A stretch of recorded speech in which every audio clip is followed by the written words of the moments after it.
شايفين يا بنات الشكل النهائي للياقه وللكم، كم الرجلان. شايفين قد ايه مظبوط ومريح. عايزه اقول لكم ان انا زودت كمان حزام بيتربط على ورا. شايفين كمان الاسوره قد ايه مظبوطه والياقه. لو عايزين تعرفوا اتقفل ازاي كده بالظبط وتقص ازاي كملوا الفيديو للاخر. ازيكم يا بنات؟ في الفيديو اللي فات اتعلمنا ازاي نقص الكم الرجلان وقصيناه مع بعض. في الفيديو ده بقى هنبدا نقص البلوزه. بصوا زي ما انتم شايفين كده انا ثبت الباترون على، طبعا هي ليها زراير، ثبته هنا على طرف القماش ناحية مقفولة وناحية مفتوحة اهي علشان نعمل المرد. زي ما انتم شايفين هي طبعا قصيرة، انا عاملاها طويلة شوية فلسه هزود الطول اللي انا عايزاه، فخليكم معايا بقى خطوة بخطوة. بصوا يا بنات هبدأ اثبت الباترون على القماش، ومعايا هنا تباشيرة عشان اعمل بيها. هثبت الباترون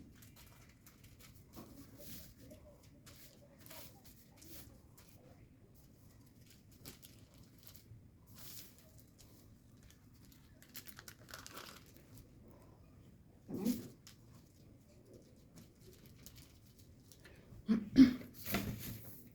طيب هاجي بقى هعلم من فوق من هنا على 1 سنتي.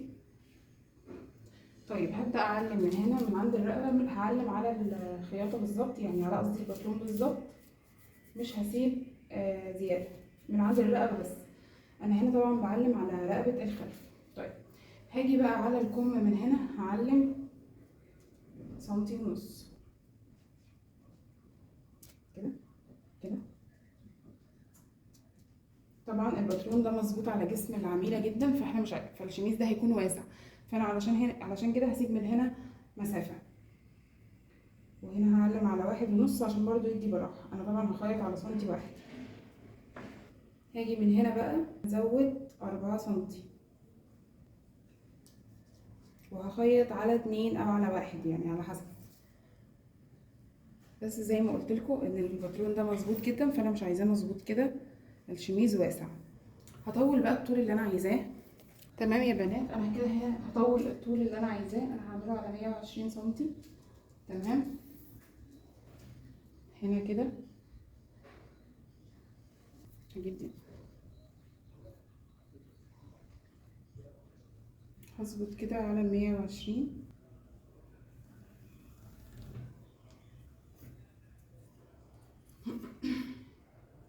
هنزل كده خط لاخر الباترون، يعني من عند اخر الباترون كأن الباترون كامل كده. تمام بس كده انا كده جهزت المسافات اللي هقص عليها. طيب انا بقى يا بنات هحدد المرد، هعمله 7 سنتي، فهاجي من عند الناحية المقفولة احدد 7 سنتي 7 سنتي 7 سنتي. تمام وهوصل لحد تحت لحد النهاية طبعا كده بالمسطرة على 7 سنتي، وهبدأ انزل ب7 سنتي لحد تحت لحد هنا اللي هو اخر طول البلوزة. ده 7 سنتي كده بالظبط. كده خلاص حددنا طول البلوزة وحددنا المرد، فاضل دلوقتي نقص على طول. تمام زي ما اتفقنا، طبعا انا لسه هسيب هنا مسافات الخياطة بتاعت الديل. زي ما اتفقنا ان من فوق من هنا انا مش سايبة زيادة للخياطة لان انا عاملة ده على الباترون، لكن من هنا سايبة 1.5 سنتي، من الأجناب سايبة 4 علشان هخيط على 2 أو على 1 على حسب يعني. طبعا هنا محددة المرد، هنا محددة الديل، هنا لسه هسيب مسافات الخياطة. بس كده هاخدكم معايا وانا بقص وانا بقفل ان شاء الله. بصوا يا بنات هنسمي الله ونبدأ نقص. بسم الله.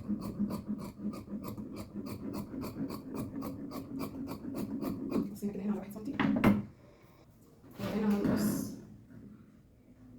على مفيش زي ما قلت لكم، وهنكمل لبره. هنا هنقص على المسافات اللي قلت لكم تحسبوها.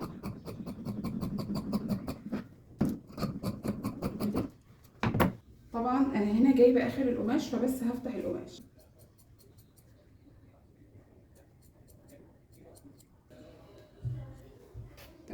تمام كده يا بنات. طيب هبدا هبدأ هنا احدد المسافات الخياطة بتاعت الديل. هعمل 2 سنتي كده،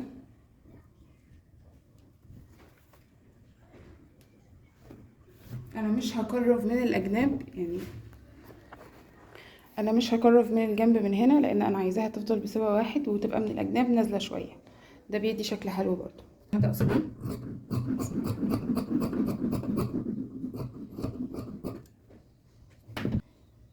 هنا يا بنات، هبدا اقص بالمرد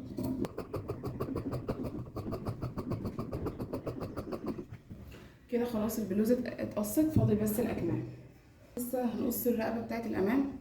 بصوا يا بنات، احنا كده خلاص قصينا، بس قبل ما نشيل الدبابيس هنحدد ان رقبه الامام اهي، وهنحدد ان هنا المرد تمام، وبدايه الرقبه من هنا.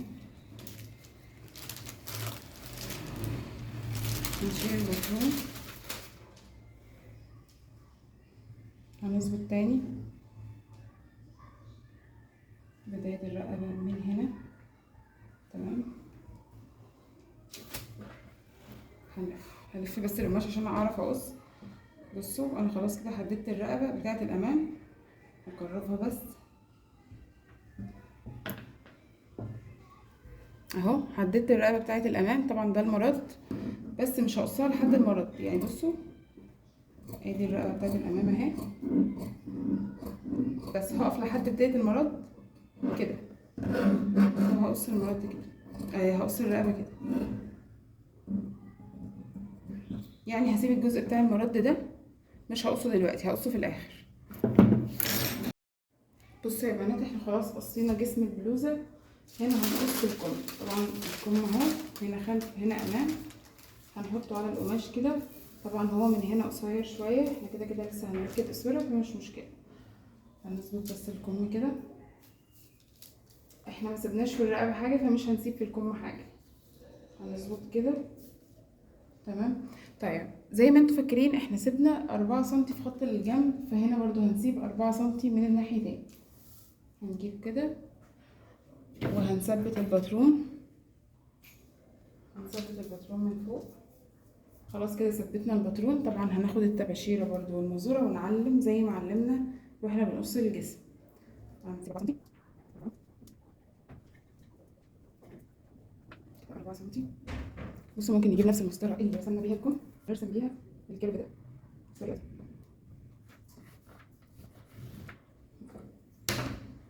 كده بالظبط. هنسيب من فوق 1.5 سنتي كده زي ما عملنا بالظبط الباترون بتاع الجسم.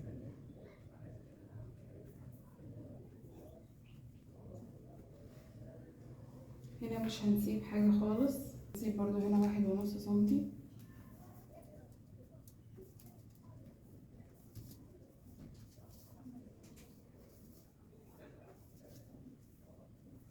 نيجي بقى من الجنب يا بنات، هنسيب برضو 4 سنتي.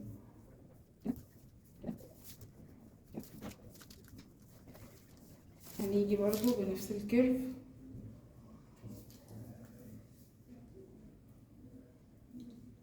هنرسم كده بالظبط ده خط الجنب. هنوصل ده بده تمام، وهنبدأ نقص. بسم الله الرحمن الرحيم. نبدأ بقى نقص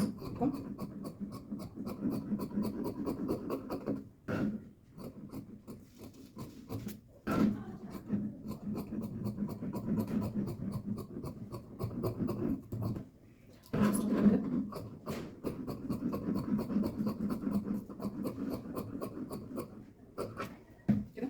هنبدأ بقى نقص خط الجنب التاني.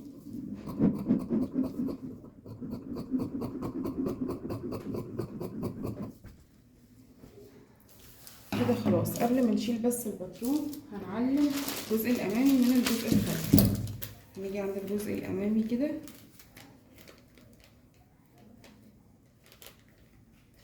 هنعمل فرد بالمقص كده.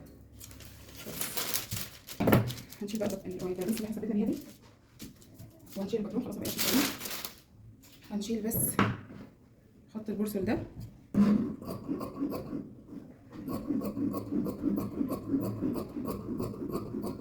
تفتكروا بقى يا بنات لما جينا نقص الباترون كان طول الكم بتاعنا 66 سنتي الطول كامل. طيب جينا قصيناه على 65 وشيلنا كمان من هنا 2 سنتي، يعني بقى 63 سنتي.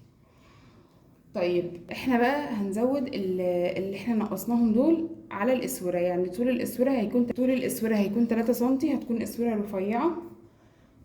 ممكن اعمل فيها كرانيش لسه مش عارفه، بس علشان نكون ضفنا الاسوره والكم ما يكونش قصير.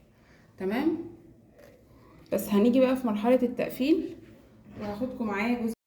بصوا يا بنات، الفيديو ده كان طويل جدا في التقفيل وفي قص الياقة والتقفيل بتاعها وقص الاسوره والتقفيل بتاعها، بس للاسف الشديد الفيديو اتمسح.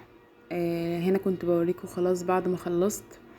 للاسف الفيديو كل الاجزاء دي اتمسحت. الفيديو كان حوالي 48 دقيقة، دلوقتي فيه 11 دقيقة. فبجد يعني كنتوا هتستفادوا جدا، بس ان شاء الله هعوضها لكم في فيديو تاني وشرح تاني. الموضوع ده والله صعب عليا جدا، بس ان شاء الله خير وان شاء الله هعوضها لكم.